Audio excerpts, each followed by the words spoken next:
Welcome. This is our webinar on the future of women in engineering from Birmingham City University. Welcome and thanks for joining us. I'm Laura Leyland. I'm an Associate Professor in Engineering and the Acting Head of Department in Engineering. And I'm really pleased to be here today with these three lovely women who've joined me, who are all past and present students at Birmingham City that I've worked with over the last few years. And I will ask them to introduce themselves and tell us a bit about them and why they're involved here today. Ria, would you like to go first?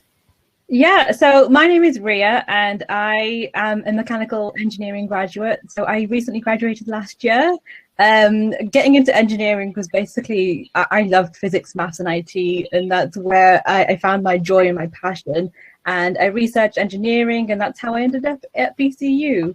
And right now, at this moment in time, after graduating, I'm now doing my master's in computer science at the University of Birmingham. Okay. Thanks, Ria. Molly? I'm Molly. I'm a third year mechanical engineering student at BCU currently. My interest started in engineering when I was 16 because I wanted to choose a career that made like a positive impact on the world. And I was basically never really specifically like good at maths, good at science, but I was really interested in like how they were applied. So I basically ended up applying for a degree apprenticeship, which allowed my tuition fees to be paid. And then I went to BCU because it was convenient to travel to with my apprenticeship as well, doing that part time. And then, yeah, it's a good curriculum. So that's why I went. Okay, thank you. And Gabriella? My name is Gabriella. I'm a second year civil engineering student. And I came to study civil engineering because I've always had a passion for maths and science, and I'm quite a creative person. So I guess putting all three together, engineering was a sensible degree for me and something that I'm really, really enjoying. Excellent. So what's it like, Gabriella, studying at BCU? Studying at BCU, I've really, really enjoyed. I'm not from Birmingham, so being able to move here and be in a new city, explore a new city, being in the city centre has been really good. I've enjoyed also the learning, especially in first year. The learning was very practical and also theoretical, and they both worked hand in hand really well. So the first year is joint with all the disciplines of engineering. And everything that we learn, we then were able to see in a lab or go and experience and explore. So that's been a highlight of studying at BCU.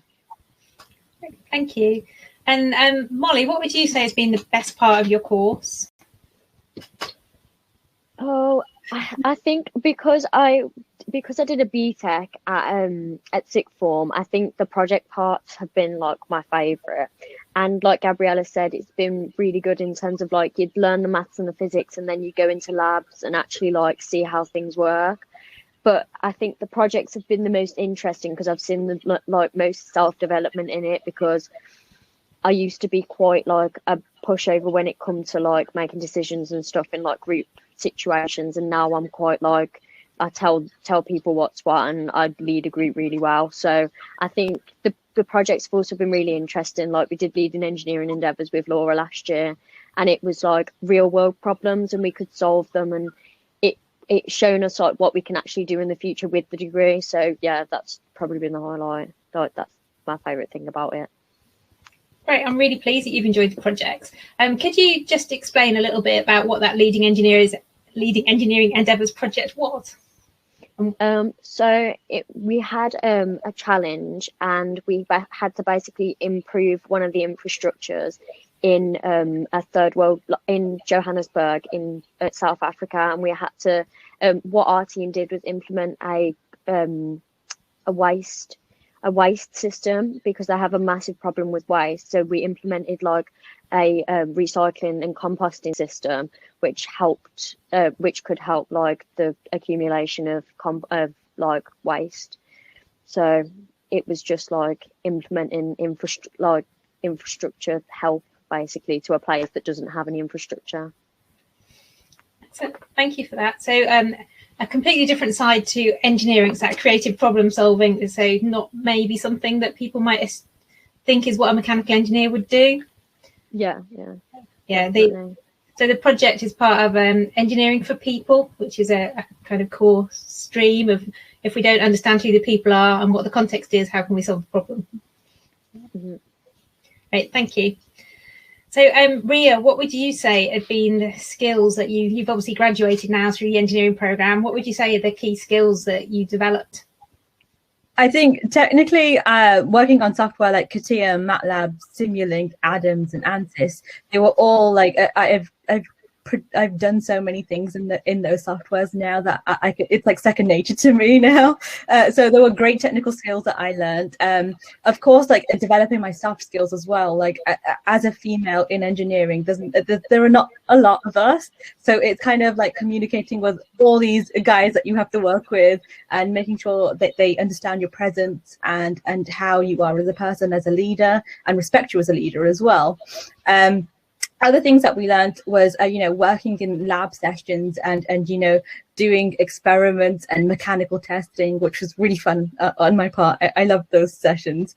And personally, I learned a lot joining the Women in Engineering Society and the opportunities that it gave me, in the sense of, we got to help out in events for Women in Engineering Days.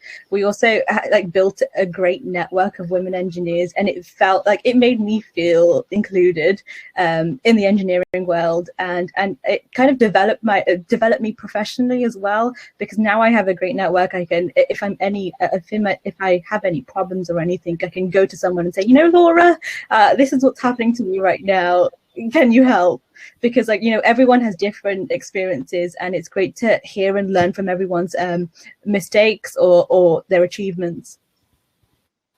Absolutely. I completely agree. Those networks that we put around ourselves to support us are so important.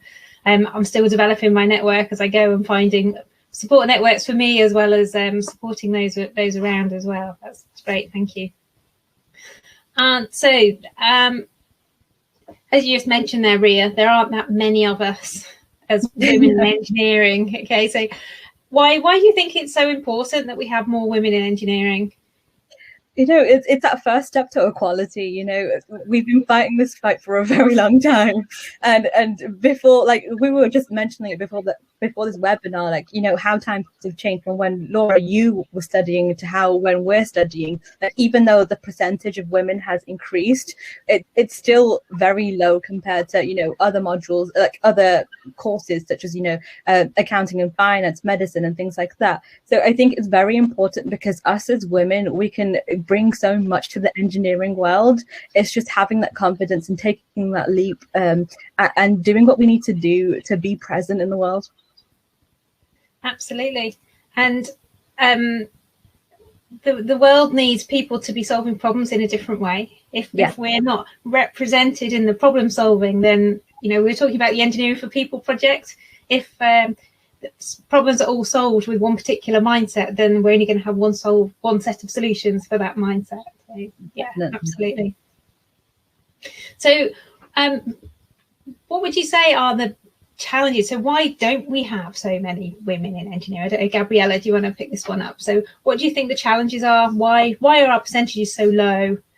Got any ideas of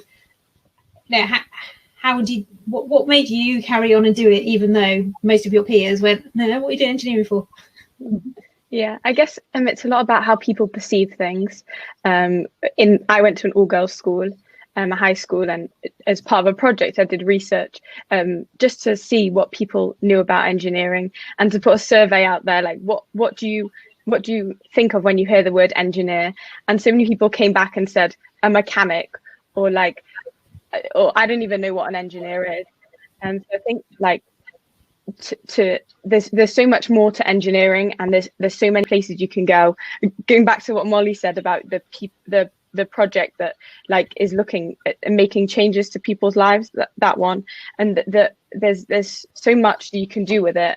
I guess people see it as I don't know, a little not something that's important, but there's so much power and so much change that can come as a result of being an engineer. So did you Did you have any challenges you needed to overcome to become an engineer, Gabriella, you think? At the moment, I don't think there's any challenges. I guess in some way it's played to my advantage. People want a female engineer, like they've had male engineers before, like, and they know that women work and think and have different ideas. So for the moment, I've not experienced any challenges. Obviously, sometimes it's quite intimidating working in a male-dominated environment, but I guess that just helps you stand out from the crowd and be different, and yeah. So only good things so far. Great. I'm really pleased to hear that. So yeah, it's absolutely an opportunity to shine, but it's also why having support networks around you, even though they might not be particularly close, that's the advantage of all this online stuff, isn't it? You can still have those people to call on and give you support when you're shining but feeling maybe a bit lonely out there shining at the front. So yeah, that's brilliant. So Molly, so with our numbers, out there in the world, we haven't got a nice 50-50 equitable balance of engineers in the workforce.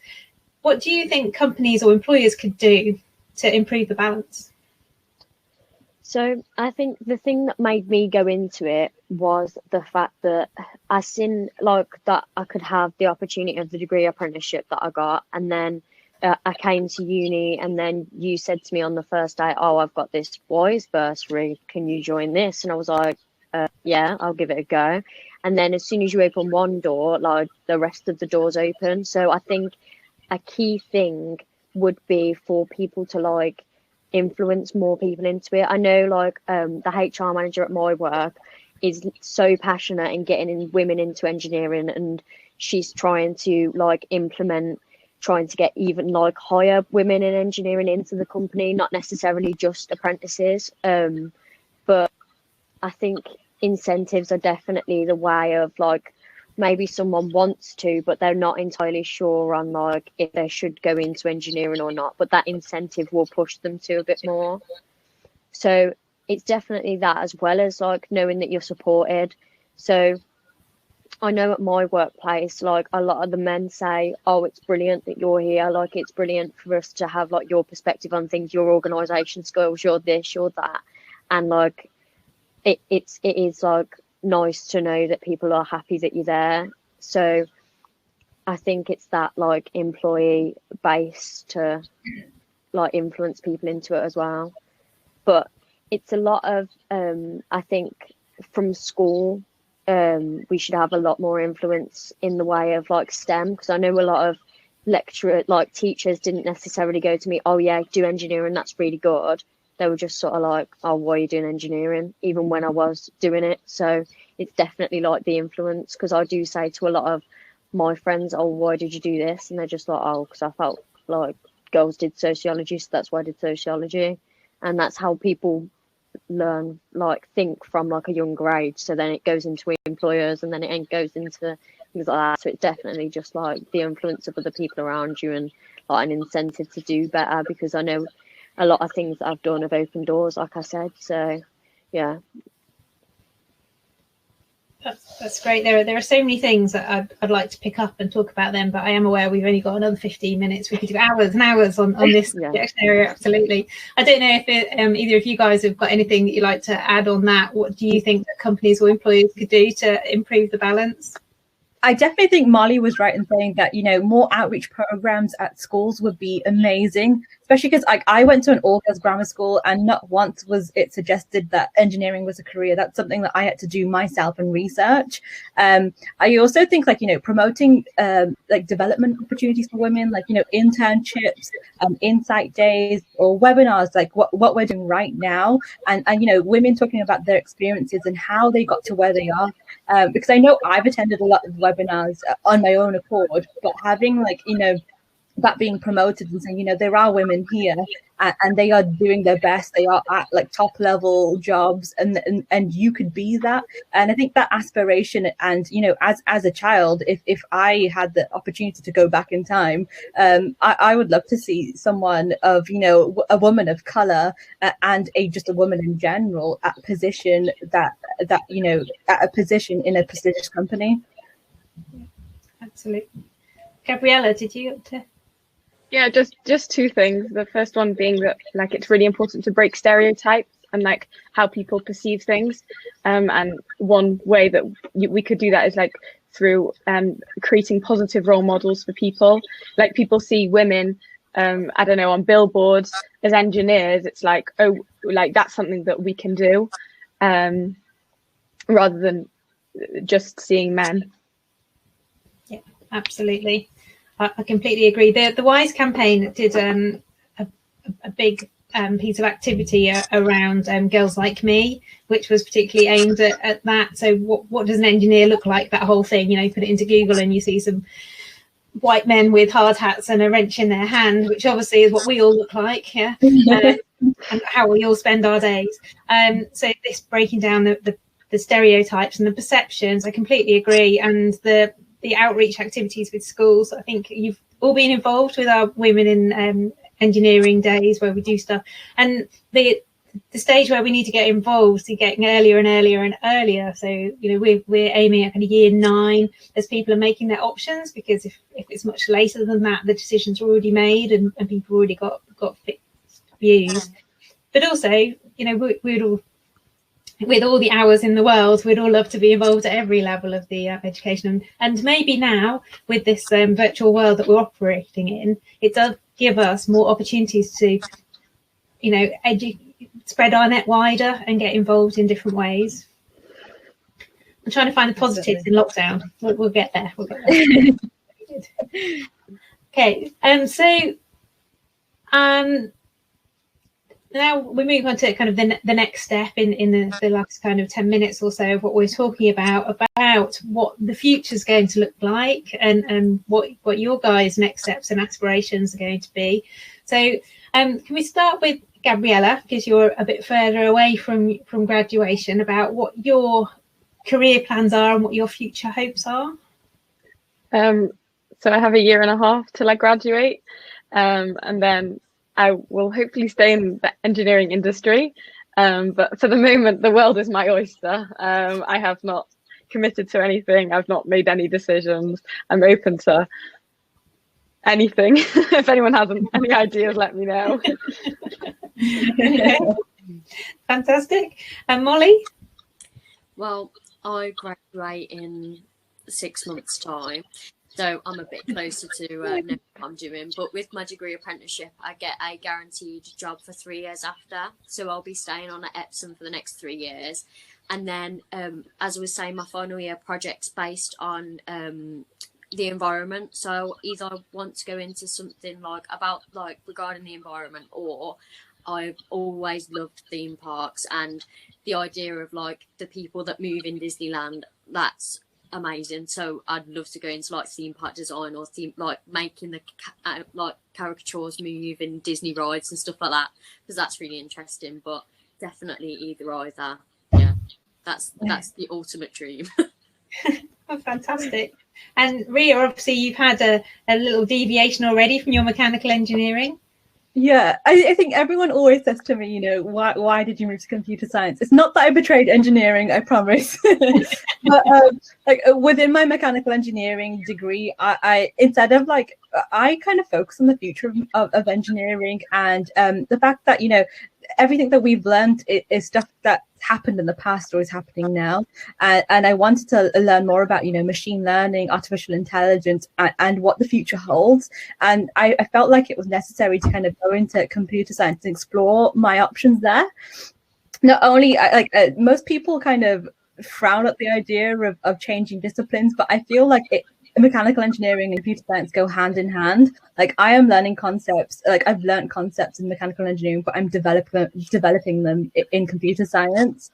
And within my dissertation project, I looked at the technology against, you know, in sexual assault prevention, and, you know, exploring the idea of you know, analysis of movements and things like that. And I really loved working in MATLAB on our course, and that was something that I carried out throughout my dissertation project, and it kind of sparked my passion for coding as well. So my future kind of job is software engineering, so I'm still engineer. I still will be an engineer, and to be honest, like staying connected with the engineering world, like as much as I love to be a software engineer, I still am a mechanical engineer. I still will always be a mechanical engineer, and it's always great to work with companies that I've already previously worked for throughout internship, and then them calling out to me and say, we have this design project. How do you feel about it? It's always great to have that. And yeah, I appreciated my time as a mechanical engineer, and I'm taking it with me as I move on. Fantastic. And yeah, I completely agree. There's no career in the world where a mechanical engineer will only ever work with mechanical engineers and only ever do mechanical engineering. This is a world in which we're in, and the data analytics and the machine learning is going to form, I think, a part of everybody's careers now and everybody's future. You just kind of jumping the curve by getting in there and getting your computer science in. I think if we're looking at what a mechanical engineering degree will look like in 5 years' time, it will have those things embedded in it. I think that's a given, because that's the way in which the world is going. So definitely.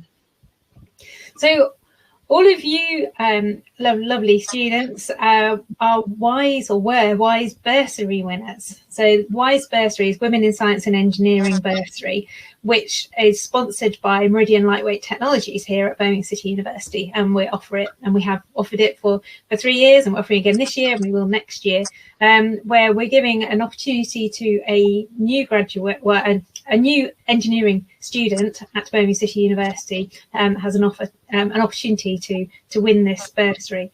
So would one of you, I don't mind which of you, maybe Ria, because you did it first, would you explain what the bursary meant to you?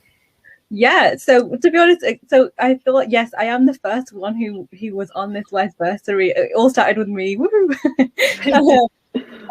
At the time, like lecturers like you, Laura, and some other lecturers that we worked with in the engineering department, they reached out to me and talked to me about this WISE bursary.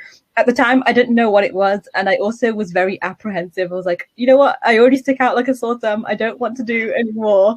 But after considering the opportunity, and basically the WISE bursary gives you a bursary of £1,000. Along with the opportunity to work with Meridian. And, for any engineering student, that's like a golden opportunity. Like, you get to put your foot in the industry, you get to talk to actual engineers and see what you will be doing in the future. And as a first year student, you don't think of that. And at the time I was like, you know what, I'm just not going to get this. I'm not going to go for it. But after kind of looking and evaluating what the WISE bursary was actually giving, I was like, you know what, I'll just, try to apply. I probably won't get it. Let's see what happens. And we basically had to do an essay about how magnesium is being used in the engineering industry. And so after that, and after we did that and submitted it, these applications essays were evaluated to see to progress to the next stage. I actually progressed to the next stage, and it was an interview process. To be honest, it was my first ever interview. It was a great experience, very intimidating, by the way, but I think you get over it because everyone's very welcoming. Like Laura, yourself, and the people at Meridian, they were all welcoming, and they love to talk about the opportunities for women in engineering. And and I won the bursary, and now I feel like it was the start of everything for me. At the time, I didn't know the opportunities for myself. I didn't know that I could be more than I am right now. And instead of hiding, I should stick out like a sore thumb. And I think that's what it means for me. That's lovely. Thank you for that. That's a brilliant answer. I mean, Molly, would you like to talk about what happened when you went on placement, just for a couple of minutes, because we're running out of time? So I think it occurred over a month in June, and what I basically did was I went through the magnesium die casting process and sort of worked out what happened from the magnesium alloys to the actual bumpers and the car parts and that. And it was so interesting because you could see how magnesium's viewed as such a bad metal. Like in hindsight, people talk about it as if it's going to explode, like you see it in your Bunsen burners at school, and you see it in like being blown up in massive like towers, and it's just like it's just an amazing like process, and it's so interesting to see. And it's actually like the nitty-gritty engineering, like some like massive factories like car factories and stuff like that, you do see it as like a very clean engineering workplace. Like my workplace is very like clean engineering, but like as soon as you went there, you seen that it was a foundry. There was dirt everywhere. You did come out and your face was black. Like it was a proper engineering workplace. So it was really nice to like be in a place where it felt like engineering. But it was really interesting because I've never thought of going into car parts or anything like that, and it's nice to see like another side of a different industry. But it helps you like appreciate things a lot more as well. Great, thank you. Obviously, Gabriella, lockdown got in the way of your placement last summer, so hopefully we can lockdown restrictions will raise and we can get you in there this next year. So we're just down to the last few minutes. I would just like to share a couple of slides just to consolidate, I guess, and share the details of the things that we've been talking about here today. She says, I'm clicking on the button saying,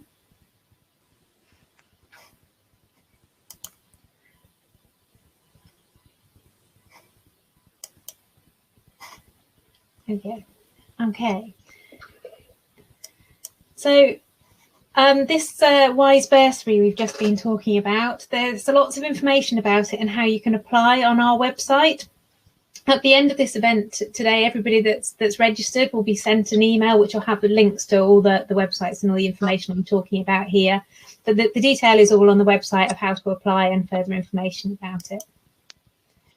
Here at Birmingham City University in the Department of Engineering, these are the engineering courses that we have available.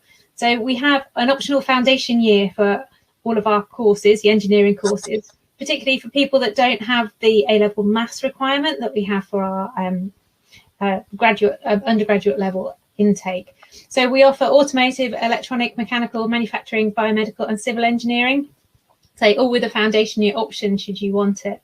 And we also offer postgrad, so MScs in automotive, international logistics and supply chain management,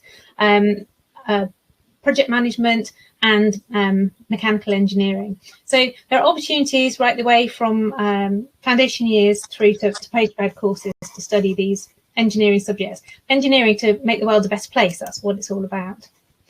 So there are various different routes. So the traditional route is, you do your A-levels, you come in and you study your 3-year course. We've also got an option for part-time study. So for some students, that's 1 day a week, and you'll come in and study a traditional 3-year program over 5 years, or you might come in at different stages depending on what your previous experience is. So the foundation year, as I was just mentioning, gives you that opportunity to come in and put an underpinning on your learning if you're coming, maybe not with the traditional qualifications that you would have for an engineering course. And we have apprenticeships, as Molly's just been talking to us about. She's on an apprenticeship program at the moment. We have a variety of apprenticeship routes for people to come in. And again, there'll be more information sent out in the email after this. We've got a virtual open day on Saturday, 20th of March. So please log on. And again, the details are on their way, and you can find out more about us and what we do, and virtual visits around the site, and meet staff and courses and see what it's all about. And here's some contact information. So this is me, the acting head of department. Please get in touch if I can help. And there's Emily, who's our employability technician, who's also here to help as well. So I would just like to say a huge thank you to Molly, Ria and Gabriella. Have you got any last words about what advice you would give to somebody to come and study engineering, any of you?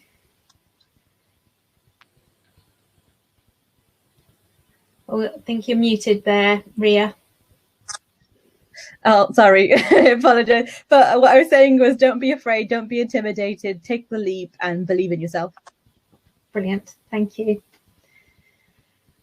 think those are perfect last words. So thank you, everybody. Thank you guys for being here on the webinar. Thank you for the people that have joined us from outside. So the email will be following up with this, which will have the links and the information of everything that's being mentioned today. Thank you, everybody, and take care. Thank you. Bye. Thank you.